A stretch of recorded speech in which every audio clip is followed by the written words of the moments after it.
English medium ನಮ್ಮ ಸ್ಕೂಲಿಗೆ ಬಂದಿದ್ದು ಒಳ್ಳೆಯದಾಯಿತು. ಎಲ್ಲರೂ ಸೇರಿಸಿ ಇದೇ ರೀತಿ ಸಹಕಾರ ಮಾಡಬೇಕು.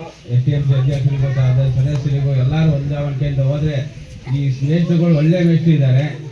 ಯಾವುದೇ ಕಾರಣಕ್ಕೂ ಎಲ್ಲನೂ ಮುಂದಕ್ಕೆ ತಗೊಂಡು ಹೋಗ್ತಾರೆ ಅನ್ನೋದೊಂದು ಎಲ್ಲ ಭರವಸೆ ಐತೆ. ಎಲ್ಲರೂ ಕೈ ಜೋಡಿಸಿದ್ರೆ ಇನ್ನೂ ಚೆನ್ನಾಗಿ ಇಂಪ್ರೂವ್ಮೆಂಟ್ ಆಗುತ್ತೆ. ಇಂಗ್ಲೀಷನ್ನು ಹೇಳ್ತು ನಮ್ಮ ಜಿಲ್ಲೆಗೇನೆ ಯಾವ ಸ್ಕೂಲು ಇದಿಲ್ಲ. ನಮ್ಮದು ಇದೈತೆ ಸ್ಕೂಲ್, ಒಂದು ಕನ್ನಡ ಸ್ಕೂಲ್ ಇಂಪ್ರೂವ್ ಆಯಿತು ಅಂತಂದು ಆ ಥರ ಇಂಪ್ರೂವ್ಮೆಂಟ್ ಆದೇ ಆಗುತ್ತೆ. ನಮ್ಮ ಸ್ಕೂಲ್ ಟೀಚರ್ಸ್ ಒಳ್ಳೆ ಟೀಚರ್ಸು ಅಂತ ಹೇಳ್ತಾರೆ. ನನ್ನ ಮಾತು ನಮ್ಮ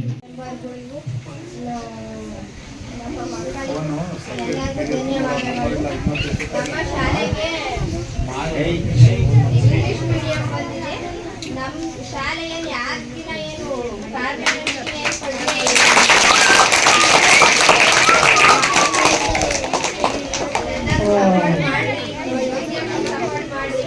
ಪ್ರತಿ ವರ್ಷ ಒಂದೊಂದು ಹಂತಕ್ಕೂ ನಮ್ಮ ಶಾಲೆ ಹೋಗ್ತಿದೆ.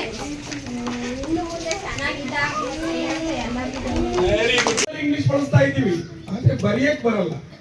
ಈಗ ಪೈಪ್ ಅಂತ ನೋಡ್ರಿ, ನಾನು ಹೇಳ್ತೀನಿ ವಿದ್ಯಾವಂತ ಏನು ಕಲಿತಂದ್ರೆ ಪೈಪ್ ಎಂಬುದು ಇಂಗ್ಲಿಷ್ ಪದ ಅಲ್ಲೇನಪ್ಪ. ಸೈಕಲ್ ಅದು ಸಹ ಇಂಗ್ಲಿಷ್ ಪದ. ಬಲ್ಬ್ ಅದು ಇಂಗ್ಲಿಷ್ ಪದ. ನಮಗೆ ಗೊತ್ತಿರದೆ ಇಂಗ್ಲಿಷ್ ಪದಗಳನ್ನ ಮಾತಾಡ್ತಿರ್ತೀವಿ ಆದ್ರೆ ಬರೆಯಕ್ ಬರೋಲ್ಲ. ಮಕ್ಕಳು 1ನೇ ತರಗತಿಯಿಂದ ಇಂಗ್ಲಿಷ್ ಅನ್ನು ಅಭ್ಯಾಸದಲ್ಲಿ ಬರ್ಬೇಕು, ಮಾತನಾಡೋಕೆ ಬರ್ಬೇಕು ಇಂಗ್ಲಿಷು.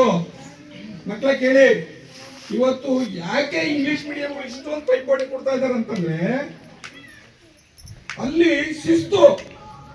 ಟೈ ಬೆಲ್ಟ್ ಹಾಕೊಂಡು ಒಳ್ಳೆ ಕೋಟ್ ಹಾಕೊಂಡು ಅಲ್ಲಿ ಇಂಗ್ಲಿಷ್ ಮೀಡಿಯಂ ಒಳಗಡೆ ಹೋದ್ರೆ ಏನೋ ಒಂಥರ ತಂದೆ ತಾಯಿಗಳಿಗೆ ಖುಷಿ. ಸತ್ಯ ಅಲ್ವಾ?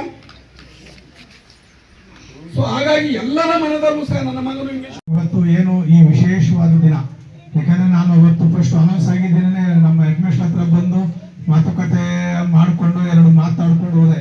ಯಾಕೆಂದ್ರೆ ಇಂಗ್ಲಿಷ್ ಮಾಧ್ಯಮ ಸ್ಕೂಲು ಏನು ಇವತ್ತು ನಮ್ಮ ಬುಕ್ಕಾಪಟ್ಟಣ ಬಿಟ್ರೆ ನೆಕ್ಸ್ಟ್ ಈ ಸಾಲಳಿನೇನಿದೆ ಇದು ನಮ್ಮ ಕಾಣದಸಿಗೆ ಮೊಟ್ಟ ಮೊದಲಿಗೆ ಆಗಿರೋದು. ನಮ್ಮ ನೇರ್ಲಗುಡ್ಡ ಶಾಲೆ ಶಿಕ್ಷಕರು ಮತ್ತು ಅಲ್ಲೆಲ್ಲ ಪೋಷಕರು ಸಹ ಬಹಳ ಪ್ರಯತ್ನ ಪಟ್ಟಿದ್ರು ಇಂಗ್ಲಿಷ್ ಮೀಡಿಯಂ ಸ್ಕೂಲ್ ನಮ್ಮ ನೇರ್ಲಗುಡ್ಡಕ್ಕೆ ತಗೊಂಡ್ಬರ್ಬೇಕು ಅಂತ. ಆದ್ರೆ ನಮ್ಗೆ ಸುದಿನ ಇವತ್ತು ಏನು ಬಯಸದೆ ಬಂದ ಸೌಭಾಗ್ಯ ಅನ್ನೋ ರೀತಿ